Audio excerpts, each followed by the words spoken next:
ഇപ്പോൾ നിങ്ങൾ Google Chrome use ചെയ്യുന്നവരാണെന്നുണ്ടെങ്കിൽ ചിലപ്പം നിങ്ങൾ ഏതെങ്കിലുമൊക്കെ വെബ്സൈറ്റുകൾ ബുക്ക് മാർക്ക് ചെയ്ത് വെച്ചിട്ടുണ്ടാവും. അപ്പം ബുക്ക് മാർക്ക് ചെയ്ത് വെച്ചിട്ടുള്ള വെബ്സൈറ്റുകൾ നിങ്ങൾക്ക് ബുക്ക് മാർക്ക് സെക്ഷൻ ഒഴിവാക്കണമെന്നുണ്ടെങ്കിൽ ഒഴിവാക്കാവുന്നതാണ്. ഈ ഒരു വീഡിയോയിൽ നമ്മൾ നോക്കാൻ പോകുന്നത് ഗൂഗിൾ ക്രോമിൽ ബുക്ക് മാർക്ക് ചെയ്തിട്ടുള്ള വെബ്സൈറ്റുകൾ എങ്ങനെ ബുക്ക് മാർക്ക് സെക്ഷൻ ഒഴിവാക്കാം എന്നുള്ളതിനെ കുറിച്ചിട്ടാണ്.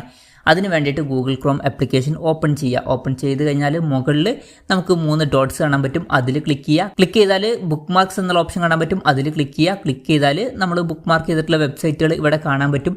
ഇനി ഇവിടെ കാണുന്നില്ല എന്നുണ്ടെങ്കിൽ മുകളിൽ ബാക്ക് ബട്ടൺ കാണാൻ പറ്റും. അതിൽ ക്ലിക്ക് ചെയ്താൽ നമ്മൾ ഏതെങ്കിലുമൊക്കെ ഫോൾഡർ ആക്കി വെച്ചിട്ടുണ്ടെങ്കിൽ അതും ഇവിടെ കാണാൻ പറ്റും. എന്തായാലും ഞാൻ ഈ ഒരു ഫോൾഡറിലാണ് കാര്യങ്ങൾ വെച്ചിട്ടുള്ളത്. അതിൽ ക്ലിക്ക് ചെയ്യുക. ക്ലിക്ക് ചെയ്തിട്ട് ഏത് വെബ്സൈറ്റ് ആണോ നിങ്ങൾക്ക് ബുക്ക് മാർക്ക് സെക്ഷൻ റിമൂവ് ചെയ്യേണ്ടത് ആ ഒരു വെബ്സൈറ്റിൻ്റെ സൈഡിൽ 3 ഡോട്ട്സ് കാണാൻ പറ്റും. അതിൽ ക്ലിക്ക് ചെയ്യുക. അതിൽ ക്ലിക്ക് ചെയ്താൽ ഡിലീറ്റ് എന്നുള്ള ഓപ്ഷൻ കാണാൻ പറ്റും. അതിൽ ക്ലിക്ക് ചെയ്യുക. ഈ ഒരു ഡിലീറ്റ് ബട്ടണിൽ ക്ലിക്ക് ചെയ്യുകയാണെന്നുണ്ടെങ്കിൽ ആ ഒരു ബുക്ക് മാർക്ക് ചെയ്തിട്ടുള്ള വെബ്സൈറ്റ് ഈ ഒരു ബുക്ക് മാർക്ക് സെക്ഷനിൽ നിന്ന് റിമൂവ് ആയി പോകുന്നതായിരിക്കും. അപ്പം ഇങ്ങനെ നമുക്ക് വളരെ സിമ്പിളായിട്ട് ഇപ്പം ഗൂഗിൾ ക്രോമിൽ ബുക്ക് മാർക്ക് ചെയ്തിട്ടുള്ള വെബ്സൈറ്റ് ബുക്ക് മാർക്ക് സെക്ഷനിൽ നിന്ന് റിമൂവ് ചെയ്യാവുന്നതാണ്. ഈ ഒരു വീഡിയോ നിങ്ങൾക്ക് യൂസ്ഫുൾ ആയി എന്ന് വിചാരിക്കുന്നു.